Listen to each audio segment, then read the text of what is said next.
Армысыздар құрметті біздің YouTube арнамыздың тұрақты көрермендері. Әр апта сайын өте қызықты подкасттар болып жатыр. Бүгінгі подкастымызда ерекше болмақ. Бүгін енді біз жалпы осы ойды өзгерту, өмірді өзгерту деген менің тақырыбымда емес, сәл тақырыптан өзгеше, бірақ қоғам үшін, біздің тұрақты көрермендер үшін өте бір пайдалы болады деген оймен осы подкастты жасауға ұсыныс тастадым. Себебі мен ғана естіген бір бөлек, және бұны біраз адам естісін дедім. Себебі бүгінгі таңда өте көпшілік шетелге шығып жатыр, шетелде жұмыс істеп жатыр. Мінекей соның бір нәтижесі ретінде, шетелге барып келген адам ретінде менің туған бөлем бар етін, Нұрлан. Сол Нұрланның 7 жылдан аса Корей мемлекетінде болып, сол жақта жұмыс істеп жатқан ылғи еститімін. Мен үшін өте қызықты болған, қалай екені. Бүгін Нұрланды ұстап алып, арнайы осы жерге алып келіп, бір қызықты әңгіме айтайықшы дедім. Мен өзім көкейімде жүрген сұрақтың барлығын осы жерде қойғым келіп тұр. Бұл не үшін? Ең басты себеп, біз өзге мемлекеттерде не алуымыз керек екен өзге елден, және өз еліміздің қандай тұстары артық екен, осыны салыстырмалы түрде білу, қадір қасиетін, яғни ұмытпау және үйрену деген нәрсе. Нұрлан, қош келдің. Бүгін бізде емін-еркін өте қызықты әңгіме қылайық, елдер үшін пайдалы болсын. Ең бастысы өзің туралы қысқаша.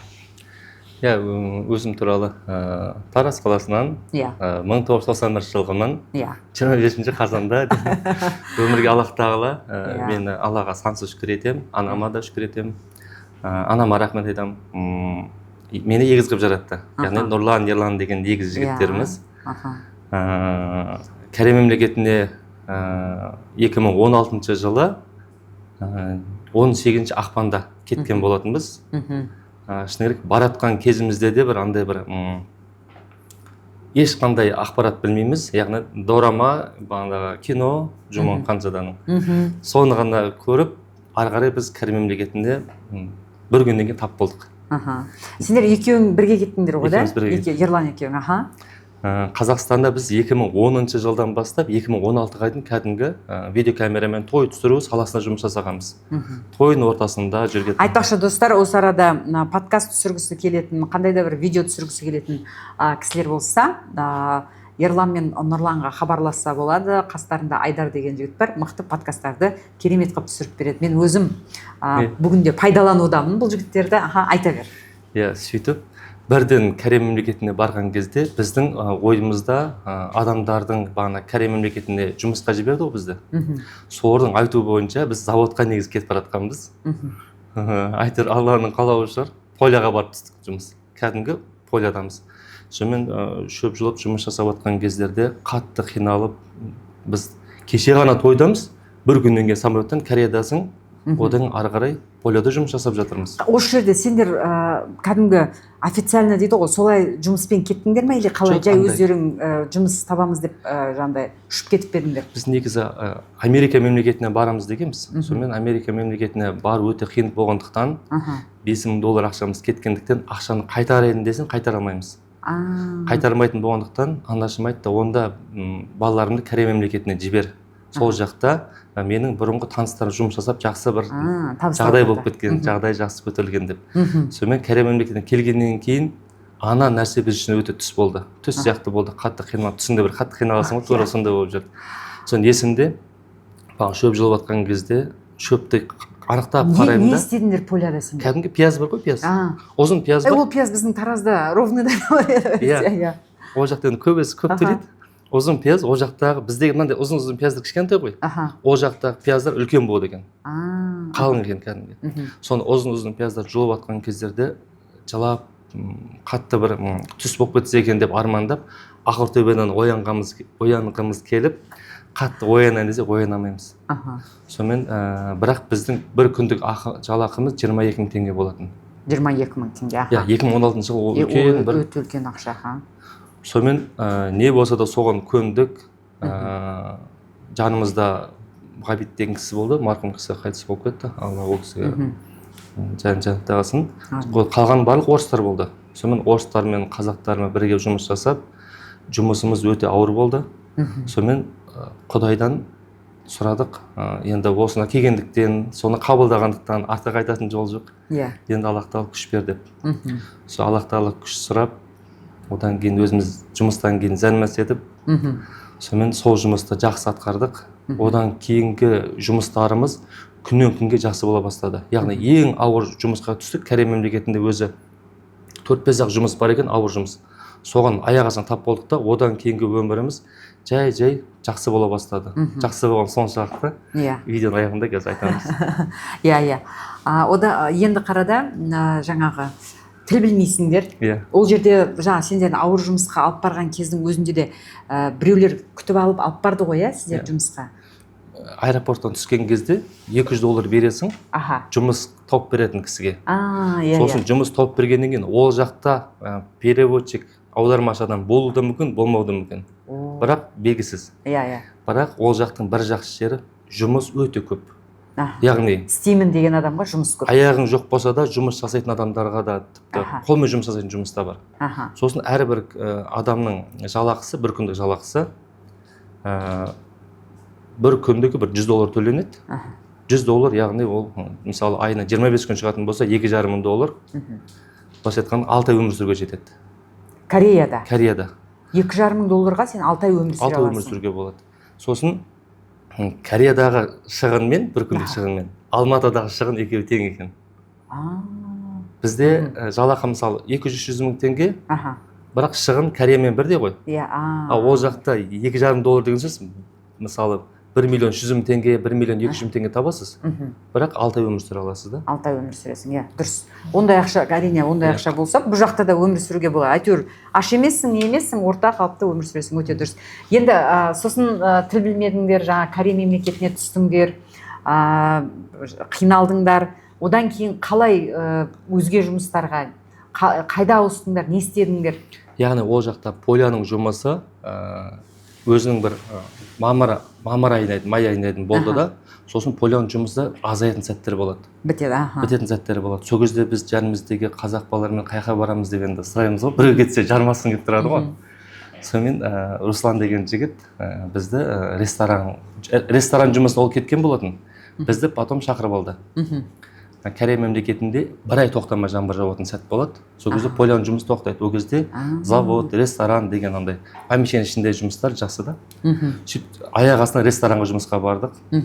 Сөйтіп ресторанға Ерлан екеуміз жұмысқа барған кезде ана кәрістер бізді көрді да, мәссаған не деген әдемі жігіттер, сендердің ата бабаларың кәріс емес па, біздің оралман емессіңдер ма деп. Біз бір сөзін түсінеміз. Ұқсап тұрсыңдар кішкене корейске. Бір сөзін түсінеміз, бір сөзін түсінбейміз. Сол кісі біз қатты жақсы көріп қалды. Сосын сұрақ көп қоя береді. Біз бірімізді түсінбейміз. Мимикамен сөйлесеміз, бүйтеміз, сөйтеміз, переводчикмен сөйлесеміз. Сонымен бізге кітап әкеліп берді. Айналайын, мынау орыс тілі, енді қазақ тілі мен кәріс тілі жоқ қой. Орыс тілі және кәріс тілі переводчик кітап әкеліп берді. Мына кітапты жаттаңдар, сендермен сөйлескіміз келеді деп, сол кітапты бізге береді. Оны бір күн оқып, бір күн оқымай сөйтіп жүрдік та. Сосын көп сұрақ болғаннан кейін бізде бағанағы сөздерді жаттай бердік. Тек қана сөз жаттай береміз. Корейше сөйлей аласың? Корейше сөйлеймін. Қазір сөйлей аламын, бірақ ол кезде бір күнде 3 сөз, 2 сөз, 5 сөз жаттай береміз да. Сөйтіп бір күні көп сөз жаттап алдым, енді бір 50-60 сөз бар, сондай сөз жаттап алдым. Сонымен сөйлескен кезде ол әңгімелесіп жатқандар мен түсінетін болып қалдым уже. Сонымен маған айтады, не деп, демалыс күні не жасадың дейді. Сосын мен тұрамын да, уже кәрісше түсініп тұрмын ғой. Енді сөз құрастыра алмаймын, бірақ тұрамын да, мен деген сәт нанын неге достарымен қыдырдым. Осында айтшы, корейше. Мен достарыммен қыдырдым дегенді. Қазір кішкене ұмытып жатырмын. Бір жыл. Нанын чингу кажи чукасео деген бір қыдырдым деген сияқты жай айтамын ғой. Сонда сен айтып тұрсың ғой деп. Сонымен оларды қызығып, шапалақ ұрып, кәдімгідей мынау Нұрлан сөйлей бастады деп. Сонымен сол жерде жүріп, бір айда 100 шақты сөз жаттап, сол жақта адамдармен сөйлесіп, тіпті аудармашы болып кеттік. Сол біздің былайша айтқандағы кәрістермен сөйлесуге қатамыз ашылғандықтан ары қарай бізге жолда ашыла бастады. Ресторанда кім болып істедіңдер сендер ол жерде? Ресторанда мен ыдыс аяқ жуушы болып жұмыс жасаймын. Ерлан повардың көмекшісі. Сонымен ыдыс аяқ жуған кезде біздегідей майын ағызып тұрып жумайсың, ол жақта андай екен. Скороспен жуасың, бәрі системаға қойылып болған. Мысалы бір тарелканы содадағы суға тастайды да, содан алып таза суға лақтырасың. Лақтырсаң да старға сынбайды ғой. Лақтыр жібересің. Сосын бар оны бір аппарат бар. Соған сақ қойған кезде бет төбесінен жапқан кезде аппарат өзі жуып береді. Қазір де бізде бар ғой. Иә. Соны ана жаққа барып қоя береміз. Жұмыс өте оңай. Ол жердегі айлық қанша болды? Ол жақта айлық бізде кішкене төмендеу болды, бірақ 500 мың теңге айына. Жататын үй тегін, тамақ тегін, 500 мың айлық. Негізі өте жақсы. Өте жақсы. Ерлан екеуміз жұмыс жасаймыз. Сол жақта кісілер айтпақшы, бізге бір нәрсені үйретті. Корея мемлекетінде адамдар неге ұсталып қалуы мүмкінсіңдер, бағанағы визаларың жоқ, нең жоқ. Сол үшін сендер мынандай сақалдарын қырып, крем жағып, полядан кейін үстіміз қарайып кеткен ғой, түріміз. Сонымен ағартатын крем жағып, бізге неше түрлі кремді рекомендация жасайды. Сосын менімен бірге жүріңдер деп, демалыс күні корейский қымбат бренд киімдерді кие бастадық. Uniqlo, Descent, тағы да H&M бар. Сонда киімдерді киген кезде түріміз кәдімгідей корейс болып қалады. Корейс болып қаласыңдар. Сонымен андай суперстар кезетті білесіз ғой? Иә. Сол жақ келген адамдар түрі ауыл жақта болып тұрады да, одан кейін тура сонда жұлдыз болып кетіп қалдық. Сонымен инстаграмымызда, өмірімізде былайша айтқанда қатты не болды, бір бал болды деп айтайық. Қатты жыл. Сол сәттен бастап ары қарай өміріміз кәдімгідей не болды, жеңіл бола бастады. Яғни тіл білу сен кәдімгідей қара жұмыстан алып шығып басқа жаққа өсуіңе әсер етеді, иә? Тіл білу деген өте үлкен. Иә, тіл білгеннен бөлек ол жақтың адамдары қамқор, бағанағы панасын алған сияқты жақсы көретін болса, сені бірге жетелеп киім алып беретін болса, саған біреу үсті басыңа қарап крем жақ дейтін болса, яғни біреудің сен бағана қамқоры, жәрдемі, сондай несінде адам кәдімгідей өзгереді екен ше. Нұрлан, бұл оның кейін адамның өзіне де байланысты ғой. Мысалға Корей мемлекетіне барып жатқан қаншама адам бар да, оның бәрі бірдей 100% қамқорлық көріп кетті деп айта алмаймыз. Корей демей қош, кез келген мемлекетке барып жатқан. Мен мысалы Турцияда болып келдім. Бірақ мен өте жақсы адамдар шықты алдымнан, қарсымнан. Мысалға өте, мен кетіп бара адамдардың барлығы мені осы достарым, әсіресе жігіт достарым келіп бірінен кейін бір мен Турцияға кетейін деп жатыр дегенде күн түн демей шайға шақырып отырғызып қойып мені абайлаңыз, бүйтіңіз деп Түркияға барып келгеннің бәрі солай деп мені қатты неғанша уайымдағандар болды. Тіпті уайымдап артымнан келгендер де болды да, бұл кісі не істеп жатыр екен бес баламен дегенде. Бірақ Аллаға шүкір өте бір жақсы адамдар шықты дейсің алдыма. Сонда маған Исмаил деген бір Аби деп қоямыз ғой, үлкен ақсақал қария кісі бар, көрші сол айтатын ғой. Камшат, Құдай сүйетін бір қылығың бар сен қыздың дейді да. Неге десем, сенің маңайыңда өңкей жақсы осы Стамбулдың ең жақсы адамдар жиналған дейді ше. Сол кезде соны айтқым келіп тұрғаны, сендердің де өздеріңнің бір жақсы қылықтарың болып тұр, Құдай сүйген қылықтарың болып, сонау Корей мемлекетінен жақсы адамдар кездесіп тұрсың. Иә, дұрыс айтасыз. Біз Қазақстанда бағанағы видеокамерамен той түсірген кезде бізбен қазір Колобок деген кісі Қазақстанға танымал, Армани деген жігіт инстаграмда. Сол кісілердің өздері бізді шақырып, бізбен жұмыс жасағысы келетін, өйткені сендердің бойларында шындық бар деп айтады. Иә. Алдамайсыңдар, шындық. Сол шындық, бағана әділдік деген нәрсе негізі адамды көп нәрсеге шақырады екен. Сосын сол жаққа барған кезде бір жігітті көрдім.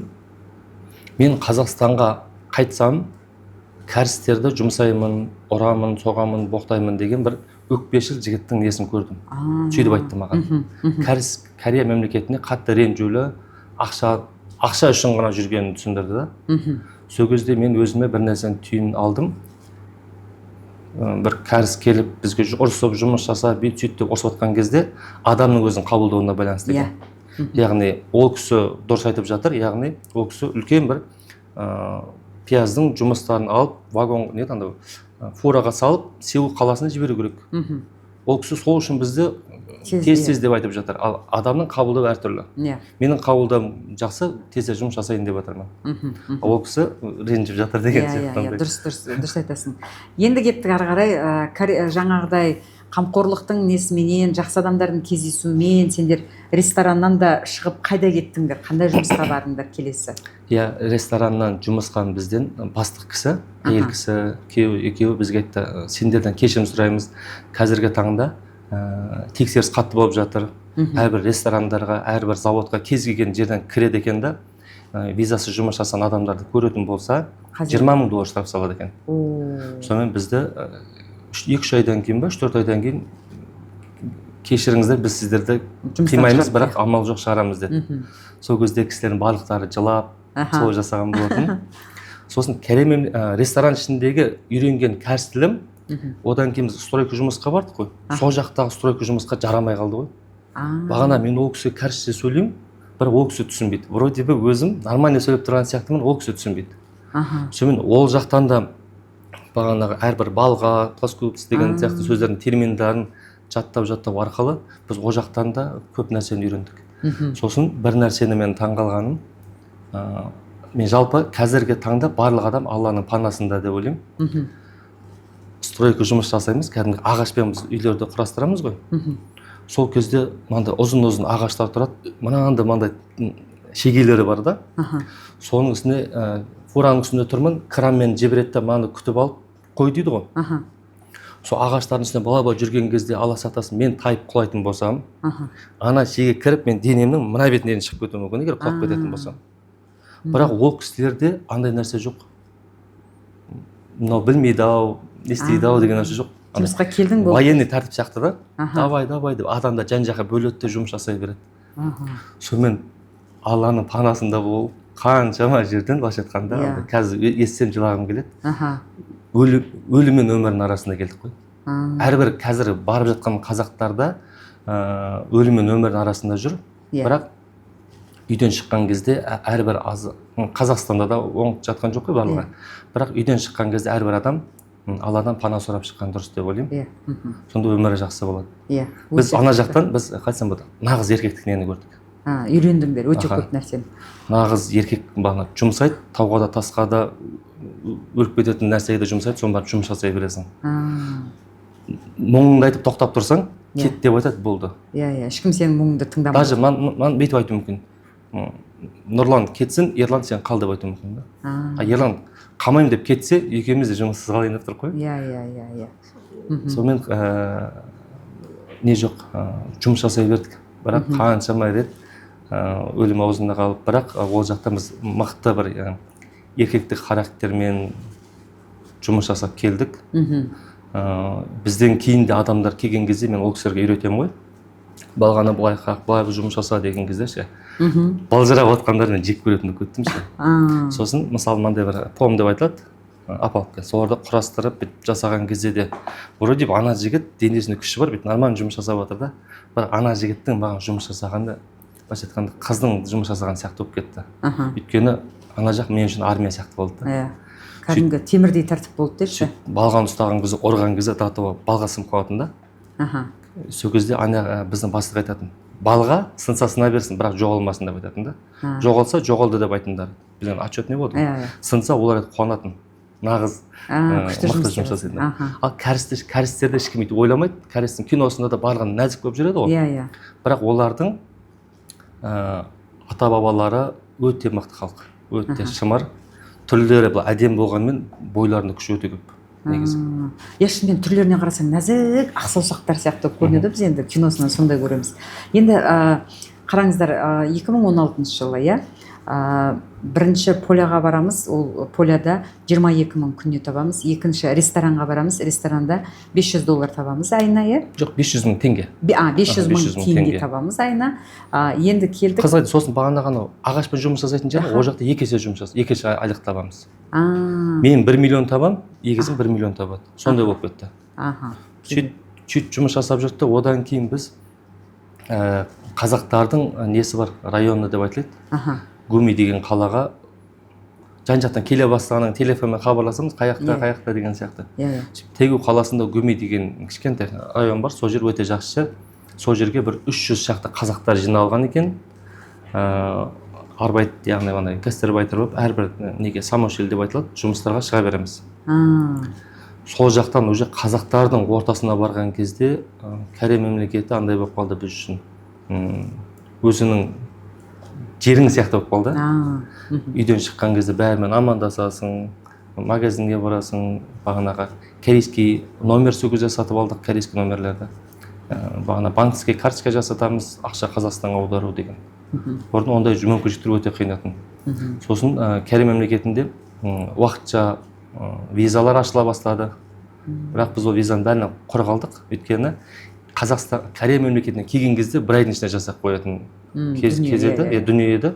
Біз енді ол кезде келгенімізге уже бір жылдай болып қалған еді. Ары қарай айта берейін ба? Айта бер, қызық болып отыр маған. Арасында сұрақ қоя беріңіз. Сөйтіп сол жақта жүрген кезде мен өзімнің қалай кәріс тілін білмей, ақшаны қалай жіберу, жұмысты қалай табу деген қиналып келген сәттерімді өзге адамның бойына көргендіктен оларға көмек бергім келіп тұрды. Сөйтіп сол адамдарға бағанағы Қазақстаннан келетін кісілер бар, өздері маған хабарласады. Мен активный болғандықтан, сөйтіп Нұрлан осындай адам келеді. Сосын мен айтам, $100, $200 маған бересің, мен саған оның ішінде жұмыс тауып беремін, корейский сим-карта алып беремін, сосын банк карточкасын ашып беремін.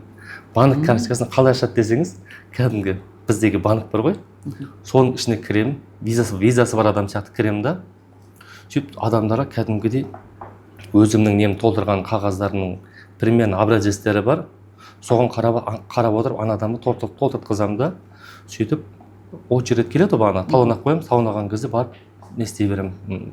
Ана кісі документтен тапсырған кезде мен ол жерде аудармашы болып отырамын. Сонда былай қарасаңыз бір батылдық қой негізі ше. Қазір ойлап қарасаң, ол кезде маған бір оңай болып тұрды. Ал қазіргі немен ойлап қарасаңыз, шетелде жүріп, бір адамға банктың ішінде отырып, толтырып, карточка ашып беру деген өте қиын. Сөйтіп карточка ашып бергеннен кейін барып жұмыс табыла бастады. Сөйтіп сол жақтағы мен самошел деп айтады, 50 шақты адамдарға мен тіпті аудармашы болып кеттім бір кездері. Өйткені біреу тұрып, Нұрлан, мен ауырып қалдым, дәрі керек дейді, біреу карточка ашып береді, біреу біремсе дейді. Адамдар жан-жақта звондай бергеннен кейін тегін аудара беремін да, бірақ өз-өзіме кейде жүрмін істейді андай. Нұрлан, сен бәріне иә дей бересің, бірақ ақша сұрай алмайтын едім да. Кейбір адамдан сұрайын, бірақ ол адамдар бермей қашып кетеді. Жуаспыз ғой енді. Сөйтіп жүрген кезде 50 адамға аудармашы болып бастықтың жанында отыратын дәрежеге Аллах Тағала жеткізді. Содан кейін басқару қабілеттері келе бастады. Ана адамды бүйтіп бастық сөйлейді ғой. Осылай ана адамды мына жаққа жіберіп, мына адам мына жаққа, мынаны бүйтіп деген кезде мына бастық айтып жатыр деп айтпаймын. Басында сөйтіп айтатын, кейін өзім айта беретін болып кеттім да. Сен мына жаққа, сен мына жаққа бүйтіп. Сонымен кішкене басшылық қабілетті жай сол кезде көтеріле бастады, бойыма кіре бастады. Сосын барып ресторанда, біз жұмыстан кетіп баратқан кездерде кейбір кісілер ресторанда, кафеде тамақ ішіп отырып, кофе ішіп отырып, кітап оқып отырады ғой. Мен сондай нәрсені өмірімде көрген емеспін. Қазақстанда да біз қолымыз босамай камера түсірдік, одан жас кезімізде компьютер жөндедік. Сонымен ресторанда тамақ ішіп, немесе ресторанда отырып, кофе ішіп, кітап оқып, асықпай отыру деген нәрсе мен үшін өте не болатын. Қалай сонда депші, бұл бүйтіп отырған кезде ақша болғанда келіп отыр ғой, яғни бизнесін жасап қойған деген сияқты. Сөйтіп армандап мен жұмыстан кейін мынандай көйлек киімдер сатып алдық, классический киімдер. Сөйтіп ресторанға барамыз да, Ерланды достарыма айтамын, біз бизнесмен болу керекпіз, бағана ақша бар деген сияқты нәрсе бар. Сөйтіп отырып, мынандай торт жектеп жеген кезде, сол жерде әңгімелесіп отырып жейміз ғой. Енді Қазақстанды жамандайсың, не болмаса, Қазақстанмен Кореяны салыстырасың, әйтеуір сөйтіп әңгімелесеміз өзімізше болып. Сол кезде ана жақтағы ақша кәдімгідей бір 20-30 мың теңге шығып қоятынбыз. Сол кезде балалар, ойбай, ақша көп кетті деп қайтадан келесі жолы шықпай қоятын. Бірақ мен өзім сондай жерде отырған жақсы көретін едім. Сөйтіп сонымен солай жасап жүрген кездерде, бірақ біз білеміз, чтобы кез келген уақытта бізді миграционға келіп алып кететін. Корей мемлекетінен қарым-қатынас үзгіміз келмейді. сонымен что-то бір нәрсе жасау керек, ойымызда бір нәрсе бар. Екі мемлекеттің арасында бизнес деген сияқты. Сөйтіп ойланып жүрген кездерде телефон саттық, мынандай видеокамера, оборудование сондай сатып Қазақстанға жасап жүрдік. Бірақ сол нәрселер біз үшін кішкене қиындау болды. Қалай бағанағы логистиканы жіберемін, қалай ол адам күтіп алады, қалай ақша аударады деген нәрселер. Бизнес жасап көрмегеннен қиындау болды. Соны сөйтіп жүрген кездерде Nissan Tiana деген машина бар. Біз енді ол жақта Samsung SM5 деген машина. Кәдімгі Samsungтың телефон бар ғой, соның машинасы бар екен. Біз жақта бірақ Nissan Tiana деп айтылады Қазақстанда. Сол машинаны біз ол жақтан бір 800 теңгеге жаңа жылдың қарсаңында 4 бала болып сатып алдық. Енді біз Ерлан екеуміз машина айдай алмаймыз, бірақ екі жігіт айдайды, Абылай мен Бекжан деген жігіт. Сонымен уже жай бизнеске қарай келедік қой өмірімізде. Сонымен машина айдау біз үшін қызық, тем более Корей мемлекетінде.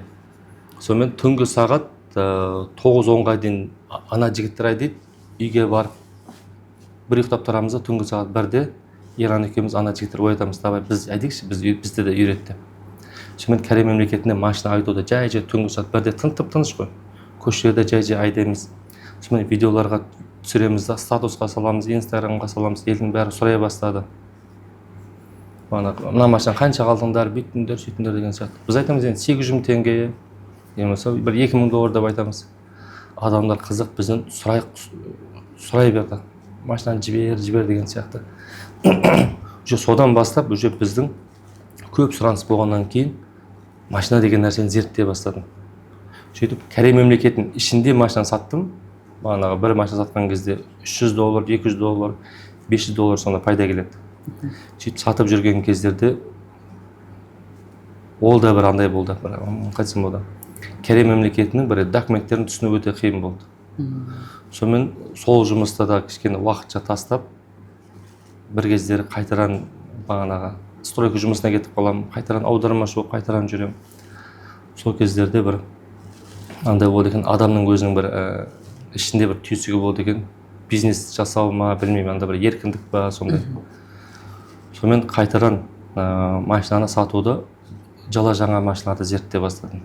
Жала жаңа машиналар Қазақстанға біріншіден керек екен, Kia, Hyundai, Genesis деген тағы да басқа маркалар. Сосын сол көліктер біздің Қазақстанда әжептәуір қымбат тұрады екен. Былайша айтқанда 2 есе арзан тұрады десек те болады Корей мемлекетінде. Кейбір көліктерде одан да арзан тұрады. Сонымен соларды жасайын десем, ешкімнен ақпарат білмеймін. Бағана орыстар бар, украинстер бар, қырғыз, өзбектер жасап жүрген кәсіптері бірақ YouTube каналда. Соларға хабарласам, үйретпейміз, уақытымыз жоқ деп жақын қызбайды. Сонымен аяқ астынан Дидар деген жігіт Қазақстаннан келеді. Өзі тамада жігіт Қазақстанда. Сол бағанаға жұмыс жасауға келді.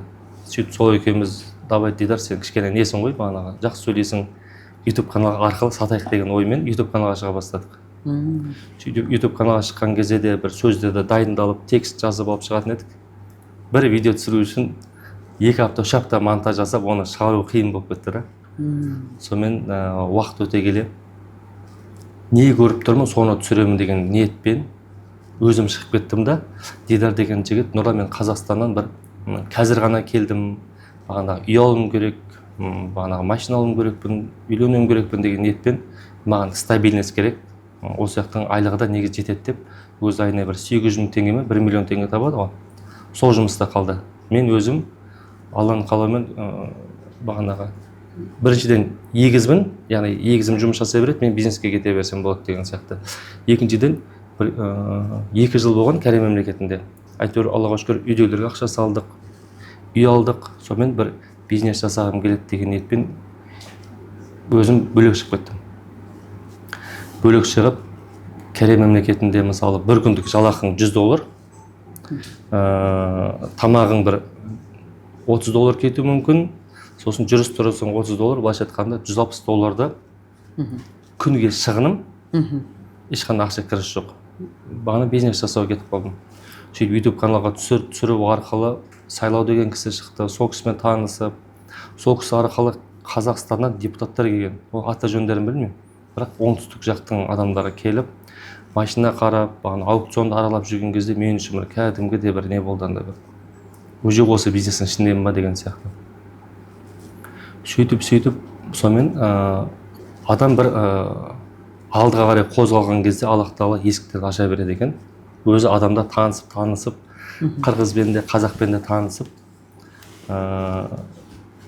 кәріспен де танысып, сонымен бір көлік жіберіп бастадыңдар ғой содан кейін, сендер? Иә, 2020 жылы кәдімгідей автоаукционы көлік сатып алып Қазақстанға жіберумен айналысып кеттік.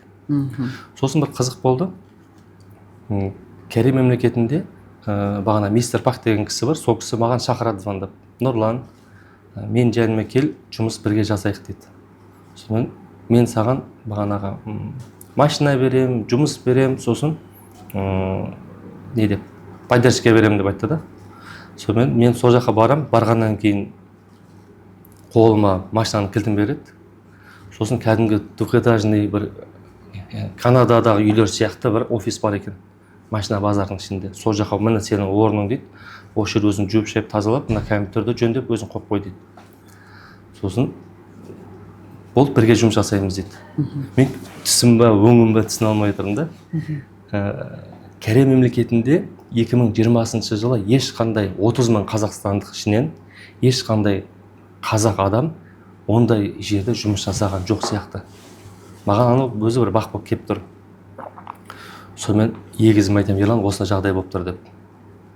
Сонымен асықпай ойланам, бұл менің түсім емес, бұл реальный өмір деп. Сонымен YouTube каналды қосамын да, видеоға түсіремін да, өзім көзіме жас келіп, содан кейін бағана загран паспортым бар ғой, соны көрсетемін. Міне 2016 жылы 18 ақпанда кеттім, яғни 19-на жеттім Корей мемлекетіне. Тура 4 жылдан кейін бір күн разница бар. 2020 жылы 20 ақпанда осында жұмысқа орналастым мистер Пакпен бірге деп видеоға түсіріп, сөйтіп өзімнің бағана эмоциямды білдіріп, жігіт болсақта көзге жас келіп, айналдағы машинаны түсіріп, кәдімгідей маған бір үлкен бір не болды, андай бір жол ашылды. Сөйтіп YouTube каналдың атын мистер Пак и Нұрлан деп қойдым да.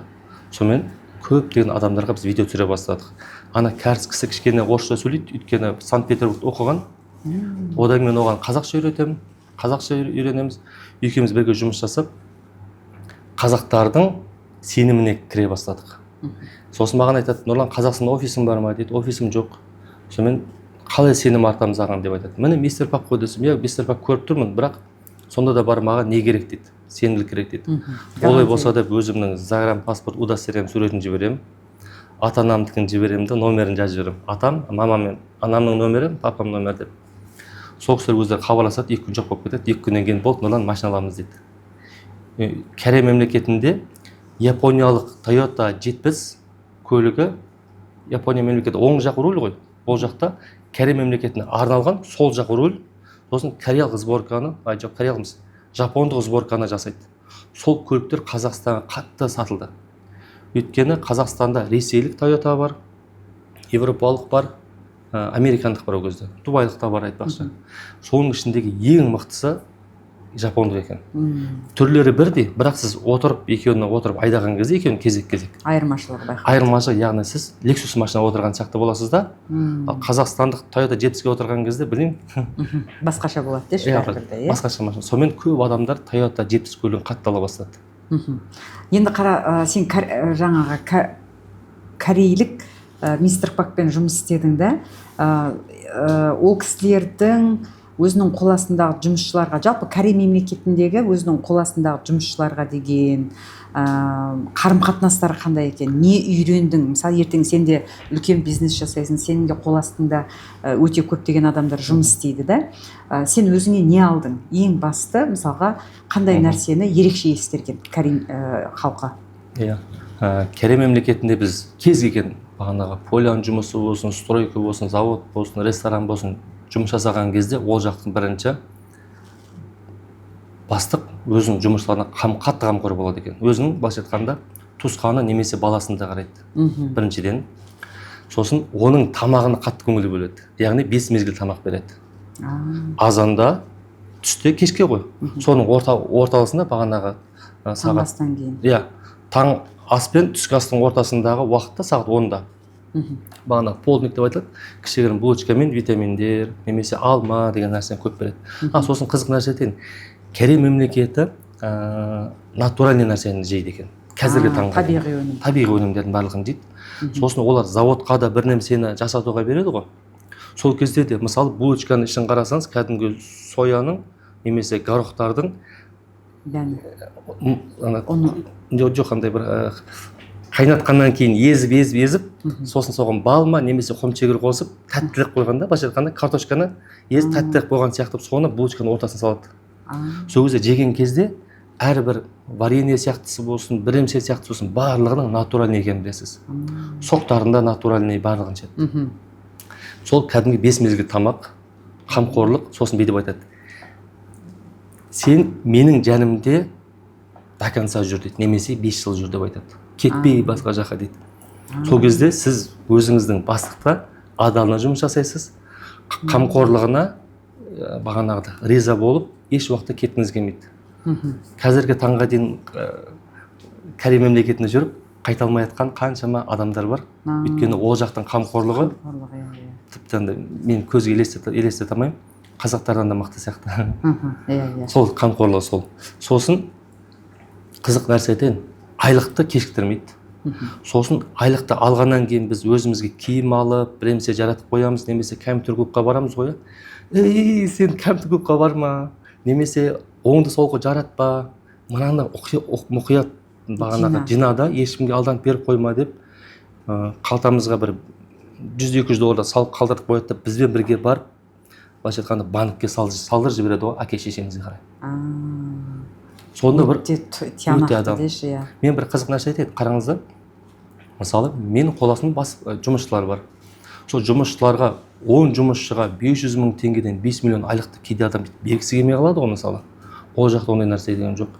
Бәріден бағанағы ол жұмысшының ақысы деп, немесе кейбір кісілер бар, жұмыстан кейін ақшаны беріп отырады. Жұмыстан кейін сразу ақшаны береді. Басында қазақта сөз бар ғой, маңдайының тері кеппей жатып, ақысын береді. Сондай. Соның арқасында Корей мемлекеті үлкен жетістікке жетіп отыр деп ойлаймын. Енді қайтсам ода мұсылман емес деген нәрсе ол біздің шешетін нәрсе емес, ол Құдайдың өзінің құзырындағы нәрсе. Кімді жәннатқа, кімді тозаққа не істейді деген нәрсе. Бірақ сол мұсылмандық қасиеттер өте көп. Мұсылмандық қасиеттер, яғни адамгершілік қой былай қарап отырған кезде, иә? Адамгершілік ұлтқа қарамай, дінге қарамай, сондай әділетті адамгершілік нәрсесі үйренетін нәрсе. Иә, бір екі қызық нәрсе айтайын. Мен мысалы Абылай деген жігіт екеуміз бір жұмысқа барамыз ғой енді. Екеумізді осындай бір адамға қарай жібереді. Сол кезде екеуің кімсіңдер деп айтады. Сосын доспыз деп айтамыз. Сен қаншадасың деп сұрайды. Абылай 93 жылғы жігіт. Мен 91-мін. Сен екеуің дос емессің деп айтады. Сен мына жігіттен 2 жас үлкенсің. Мынау сенің інің, мынау сенің ағаң деп мені тәрбиелейді ғой. Сосын екеуің дос болсаңдар да, сен анаған досым деп айтпа, ағам деп айт. Сен бауырым деп айт, сонда бір-бірлеріңе ана дос болсаңдар да қамқорлықты үйретеді сол кісілер. Сосын екінші нәрсе қандай еді? Екінші бір нәрсе айтқым келіп тұр еді. Қазір сұрап қояды, сосын бар ғой, енді қара, сыртта жүрген кезде Корей мемлекетінде қамқорлығы бар екен, адамгершіліктерін бәрін көріп жатсың да. Осы жерде сен қазақстандық бір нәрсені, мысалы Қазақстанда мына біздің мемлекетте болғанда ғой, мына бір оңай болады еді, мына бір жақсы еді, біздің мемлекетте бұл өте жақсы жасалған еді, бізде осындай еді деп бір Корея жақтан бір ұнамаған нәрселер бар ма? Корея жақтан ұнамаған, Корея мемлекетіндегі бір ұнамайтын нәрселер, ол жақта бір нәрсе бар, жалпы ананың көңілі балада, баланың көңілі далада деп айтқан сөз бар ғой бізде. Кәріс халқы өзінің баласын, былайша айтқанда немересін қатты бақытты болғанын қалайды. Оған барын төгіп бере береді. Сосын ол университетті бітірсе де, бітіргеннен кейін де бере береді да. Как будто сол үшін өмір сүретін сияқты. Соған миссия сол сияқты болып қалады да. Ал бала өзінің әкесіне, шешесіне яғни ол ойлап қалады, как будто ол құдай немесе ол патша, ода бәрі короче жеткілікті, мен оған көмек бермеймін, ол маған көмек берсін деген қалыптасып кетеді да. Сонымен бала ұясынан ұшып кеткеннен кейін де ата анасына хабарласпай қалуы мүмкін, всегда жақсы болып кетуі мүмкін. Ал анасы қатты бір қиналып не отса да, бала менде бәрі жақсы деп айтуы мүмкін. Сол бір нәрсесі не, яғни былайша айтқанда ана өзінің баласына егер шындықты айтатын болса, бір кейбір тұстарын мысалшы обратная связь не болуы мүмкін да, анасына бірге алып жүріп қамқор жасау мүмкін еді, бірақ қатты бір не істеп қояды екен. Сонымен балалар бірақ Алланың қолымен өте қатты бақытты өмір сүреді. Жалпы Корей мемлекетінде туылған адамдар өмірлері күшті өмір сүреді, бірақ олардың бір несі бар, минусы бар. Сонда да жетіспей тұратын сияқты болып кейбір адамдар андай суицид жасайды деп естідім. Бірақ мен өзім ол жайлы естідім, бірақ көзбен көрген жоқпын. Бірақ жалпы Корей мемлекетінде бала мен қыздарды бітіп қарасақ, бәрі бақытты баянды өмір сүріп жатыр. Ешбір ойларында. Ешқандай ойларында арам ой не жоқ. Тіпті полициялары болсын, медицинасы болсын, барлық сізді жақсы көреді. Мысалы, больницаға бардыңыз ғой, түрлері әп-әдемі жігіттер, қыздар келіп сізге күшті қамқор жасайды. Бөлмейді, яғни сен жаңа шетелдіксің, кореец емессің деген сияқты бөлу жару деген әңгіме қалай? Бөлу жару деген жоқ, сосын бірақ кешірім сұрайды, визаң жоқ болса 3 есе қымбат болады деп айтады. Үйті 3 есе қымбат болады деген нәрсесінің өзі тіл білмейтін, жұмысты жасай алмайтын жаңадан келген адам үшін де $2000 айлық алған кезде бәріне жетеді. Сосын менде бір қызық болды, аяғымды сындырып алдым да. Ух ты, сөйтіп сынғаннан трещина болып қалды. Қайта Ерлан екеуміз жұмыс жасап жатқан кезде аяғым сынып кетті. Сол кезде ешкім кінәлі емес.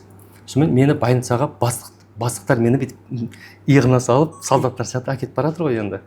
Сөйтіп больницаға барған кезде аяқ киімді медсестра қыз шешіп, нәскем шешіп жатыр да, сөйтіп аяғыма қарап, мынандай немен бүйтіп сүртіп жатыр да. Өз жұмысын жақсы көріп, өзінің несін жасап. Сол кезде мен ыңғайсызданып жатырмын, яғни еш шығып кеткен жоқ па, или там бірдемесе деген сияқты ыңғайсызданып жатырмын, бірақ аяғыма жақындай алмаймын, ауырып жатыр. Сөйтіп өз жұмысын жақсы жасап, маған көңіл күймен қарап, қызмет жасағанына мен қатты тәнті болдым. Сосын бастық кісі, бастықтың оң қолы ма білмеймін, мені кәдімгідей жетелеп больницаға апарып қамқор болғанда қатты қуандым. Не деген кісілер екен деп. Сосын бара 2 айдан кейін біздің бастық сол строительный компаниядан 500 000 теңге маған алып берді ғой. Не үшін деген кезде бүйтіп айтты да.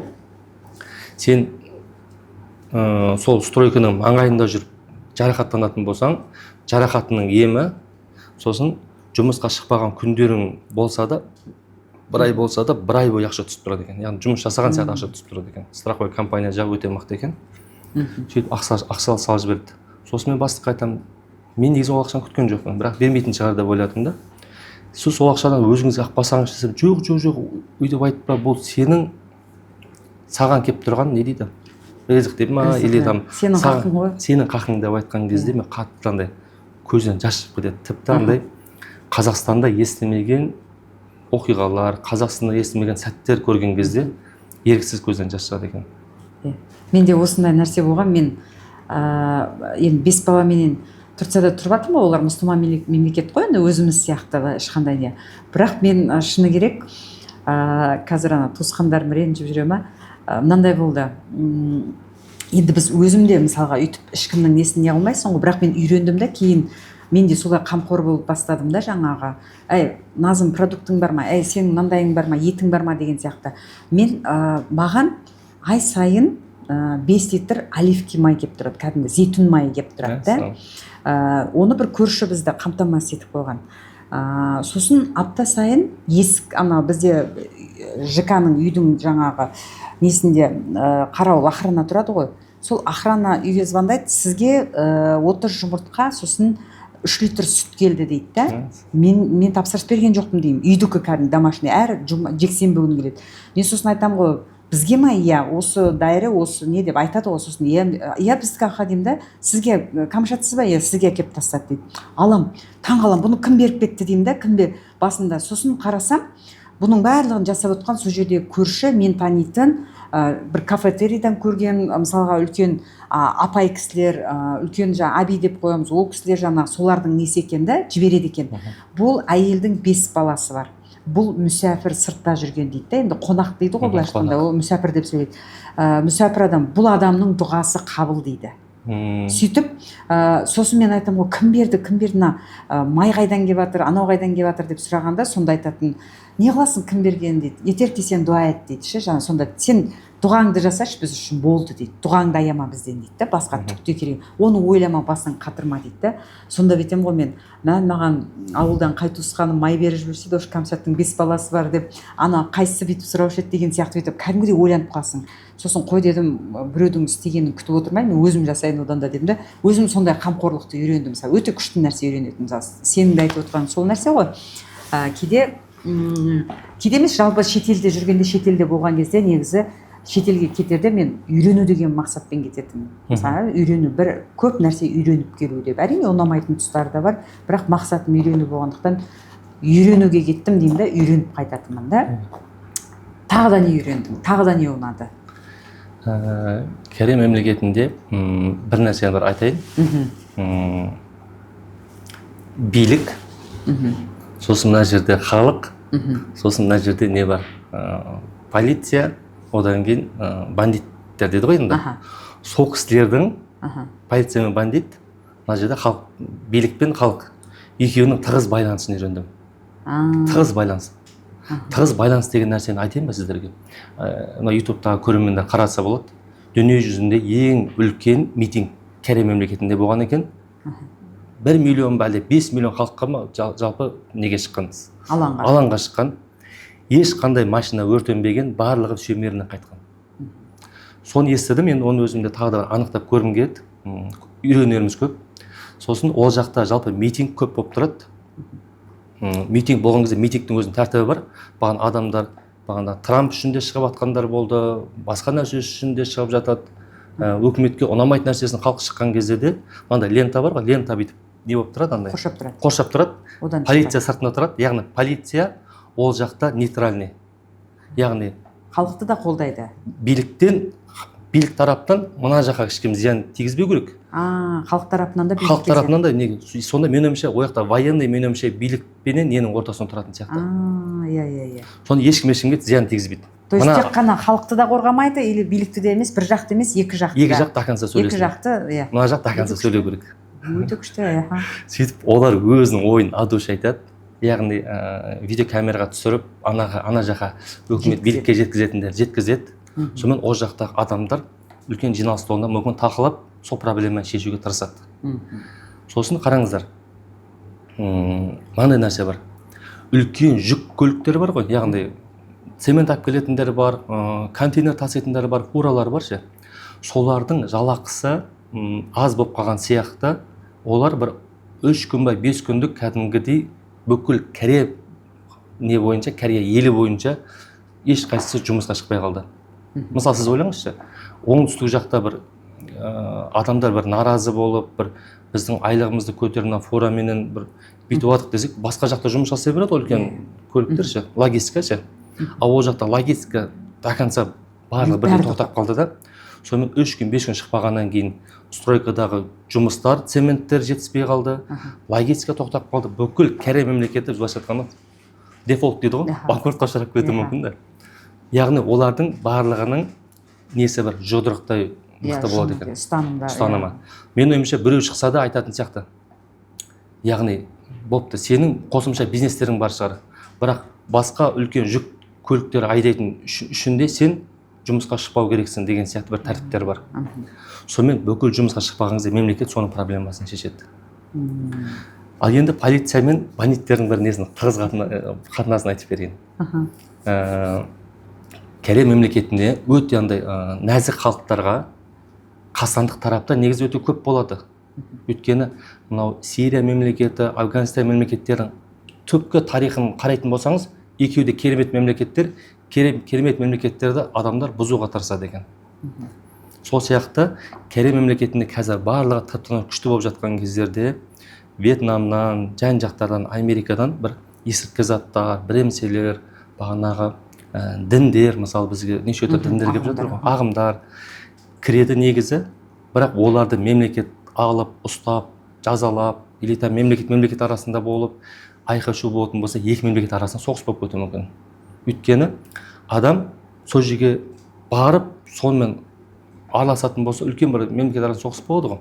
Сол үшін ондай нәрселерді бандиттерді айтайықшы, қысқа бір жалпы бандит деп айтпасақ та болады, жалпы өздерінің бір нелерін қалай пайдалансақ болады термин. Жаңа не ғой енді бір бұзақылар дейміз, жоқ бұзақ емес, бір авторитетный, кәдімгі белсенді бір анандай өз беделі бар бір заңның тысында, бірақ заңның шеңберінде сияқты бір өте әділетті шешетіндер дейікші. Иә, солар культурно жұмыс жасайды, олар денесі татуированный болады. Сосын бағанағы өздерінің бір заңдары бар, бір-бірінен келіп кешірім сұрап, безбольный битамен жүреді көбінесе ше, қол астында адамдар. Ал ана адамдар болса, кәдімгі өздерінің бір заңдарымен культурно жұмыс жасайды. Сөйтіп зиян келетін ағымдары болсын, барлығын солар кіргізбейді. Қарапайым халық күшті өмір сүреді. Менің ойымша, ол жердегі бір полиция мен ненің ортасындағы бір ақпараттарды тасымалдап, соларға беріп отыратын бір оларда бір тығызға қарым-қатынас бар деп ойлаймын. Сол себепті оларды соны естігенбіз. Зиянды нәрсені кіргізбейді. Яғни қарасаң, қандай адам болса да мемлекетке зиян келетін дүниелерге, кәдімгі бұлар мемлекет үшін қызмет жасайды. Сонда қараңыздар, мысалы, көз алдына елестетіңіз, полиция қызметкені айтыңыз, өкімет үшін емес, өкіметке ақшап келу үшін емес, халық барлығын жақсы көруге, тыныштығы деп көкейіне сақтайтын болса, мемлекет өзімнің осы халықтың арқасында мемлекет болып отыр ғой, осы басқа мемлекетке қызмет жасағаннан қарағанда өзімнің ішкі мемлекетіме шынайы қызмет жасайдым. Сырт жаққа күшті қылып көрсетіп, іші былығып отпағанын қаламай, шынайы жұмыс жасайтын болса, сосын бағанағы авторитетный жігіттерде, кісілерде, бізде мынау қазақпен қазақ болып бірімізді қырып жатамыз ғой, бұрынғы біздің кезімізде ше. Ал олар өзге ұлттардың қазақ еліне зиян тигізбеуі, мысалы мынау дүнгандар болсын, басқа ұлттар қазақ арасында да бір кекілжің болып жатқан кездерде естідім, қазақтардың түрмеге жатып жатқаны, дүнгандардың түрмеден шығып, оларды полицияда ақшаменен шешіп жатқандарын мен естідім, бірақ көзбен көрген жоқпын. Бірақ мен бір нәрсе түсіндім, яғни біз Қазақстанда жүріп, өзге ұлттар бізге біремсе десе, біз оларға артық сөйлемеу керек екенімізді түсініп қалдым да. Сөзіңді бөлдім, осы жерде жалпы негізі енді әрине ұлтқа бөлу басқа нәрсе деген жоқ, жаман ұлт жоқ, барлық жерде сол бір адам болуы мүмкін да, іріткі салатын. Енді мен мынандай нәрсе айтқым келіп тұр, әр қазақ түсінуіміз керек бір нәрсе бар, біздің Қазақстаннан басқа мемлекетіміз жоқ, біздің Қазақстаннан басқа отанымыз жоқ. Біз Қазақстанды сүюіміз керек, біз отанымыз үшін барлық жақсы дүниені жасауымыз керек, келген қонақтарды, өзге ұлтты сыйлауымыз керек. Одан кейін не істесек те осы отанға, мемлекетке, осы елдің адамдарына пайдасы болсын деп жасауымыз керек, және жасаған ісімізді сүюіміз керек та. Бұл енді көбінесе қатты дамыған мемлекеттердің бойында көрінетін дүние. Сондықтан мен ойлаймын, әрбір адам осы мемлекетке пайдасын тигізу үшін міндетті түрде жоғары жақта отырудың қажеті жоқ. Міне осы отырған жерімізде де біз өз елімізге әрқайсымыз бір әдемі ісімізбен үлесімізді қоса аламыз, және өзіміз үлгі болу арқылы да, мысалға бүгін біздің айтылған әңгімеде біз бір мемлекетті мақтап, жаңағы бір мемлекетті даттау емес, бөліп жару емес, біз үйренуіміз керек деген дүниелер айттық. Үйренуіміз керек, отан сүйгіштік, жаңағы тәлім тәрбие, мысалға қандай керемет, бағанағы қамқор болу, тіпті сенің ақшаң жаңа жаралып кете ма, шатағы жоқ, барып бірақ сенімен бірге жүріп, мынанша ғана алып қалған сал ақшаңды деп, сенің сонау жақтан еңбек бір табыс табамын, әке шешеме бір нәрсе жіберемін дегеніңді жұмыс бере отырып плюс соны жаныңды түсініп сенің ана жақта әке шешең қалай уайымдап отырғанын түсініп соған қамқор болған не деген керемет нәрсе. Енді Нұрлан, осы жерде бір сұрақ. Жалпы сенен Корей мемлекетіне жұмысқа деп бардың ғой. Сол сұрақпенен, сол жауаппен қорытындылайық. Өзіңнің ойлаған табысыңды таптың ба? Өзің ойлаған дүниелерді максималды түрде ала алдың ба? Және жаңағыдай алып үйреніп келген дүниеңді мына жаққа бере алып жатсың ба? Адамдармен бөлісе алып жатсың ба? Біз сол Корей мемлекетіне кетер шағымызда ата-анамызбен сөйлесеміз ғой. Қанша уақытқа барып келеміз, қанша ақша табамыз деген сияқты. Жалпы біз Ерлан екеуміз шатаспасам 5 миллион теңге тауып қайтсақ деген ниет болғанбыз. 6 айға. 6 ай или 1 жыл деген сияқты. Соны ниетпен барған болатынбыз. Бірақ сол мемлекеттің бізге бағана айттым қамқорлығы, осы жақта 5 жыл жұмыс, неге екенін білмеймін, бірақ 5 жыл деп айтады екен көбісі. 5 жыл жұмыс жаса деген ниеттері қатты бізге қамқорлық қатты ұнады да. Сонымен біз сол жақта 7 жыл жүрдік. Алланың қалауымен 5 миллион теңге емес, менің ойымша 70-80 миллион теңге тауып келді ғой. Енді ол бір дүниемен тұр да. Сосын ұтылып қалған шақтарымыз да бар. Әрине онсыз болмайды. Ол жақтан үлкен ақшамен келіп, Қазақстанға келіп, көп адамға алданып қалған сәтім бар. Ол енді әрбір адамның несінде бар. Яғни адам минусқа кіру деген нәрсенің өзі де бір үлкен бір не екен. Сабақ қой. Сабақ түсіне білген адамға. Сосын ол жақтағы алған білімдерім мені қандай адам қылып өзгертті. Не екенін білмеймін, мен халқым деп сөйлейтін болып кеттім. Өйткені ютубта мен шыққан кезде халық қой жақта қарап тұрған. 300-400 мың қайдың просмотр болып кетті. Әрбір шығарған видео 20-30 мың болатын. Қазіргі таңда ол нәрсе азайып кетті. Себебі мен сол жақтағы Корей мемлекетіне жүрген кезде қатты активный болдым. Сол жақтағы посольствоның адамдары мені сыртынан таниды, мені қонаққа шақырады. Әрбір мынандай бір не болған кезде Қазақстан мен Корей мемлекетінің арасында шара болған кезде мені шақырады. Корей мемлекетіндегі Қазақ-Корея ассоциациясының мүшесі болдым. Кім деген Тоқаев келген кезде еліміз президенті. Сол кезде біз жәрдемімізді бердік.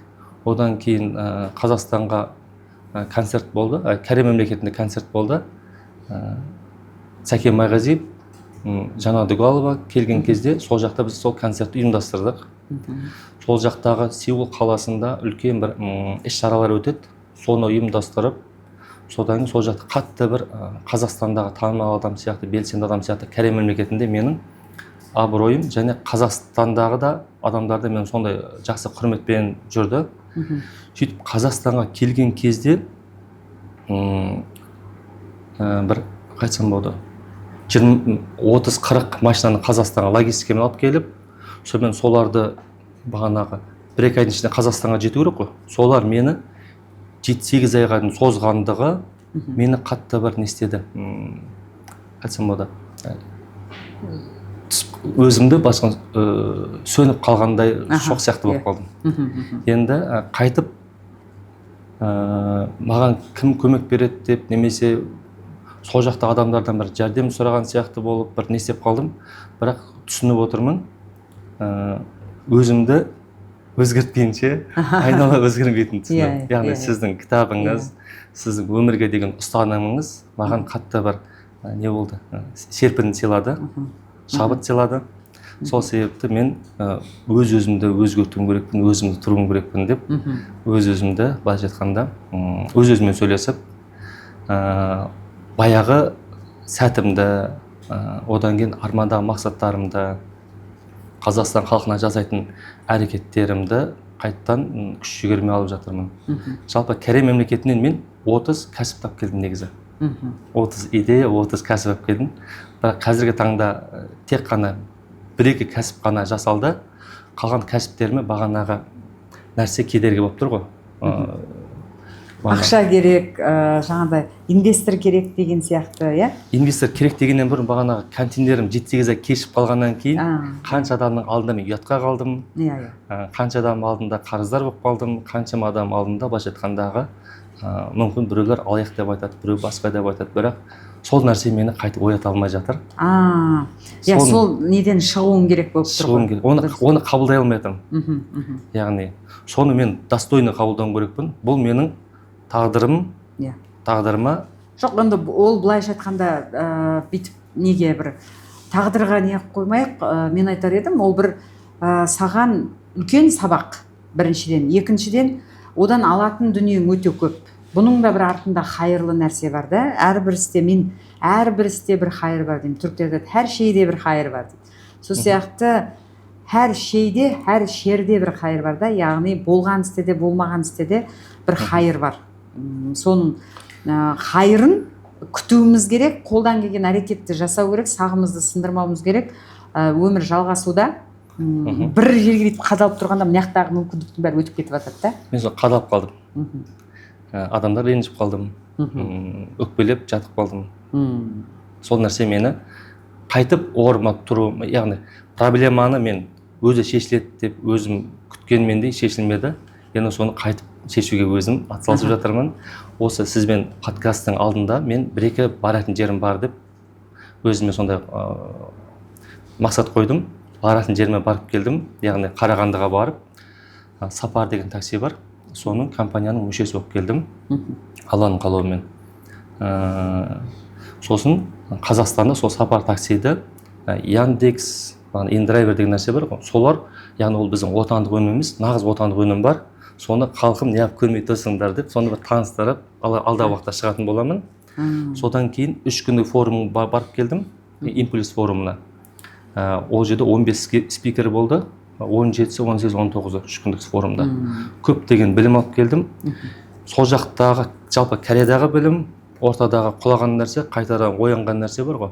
Сол нәрсені ары қарай мен үлкен бір қадамдар жасауым керек. Сол себепті осындай қадам жасап жатырмын. Енді менің біздегі сұхбатты көріп, көп адам айтуы мүмкін.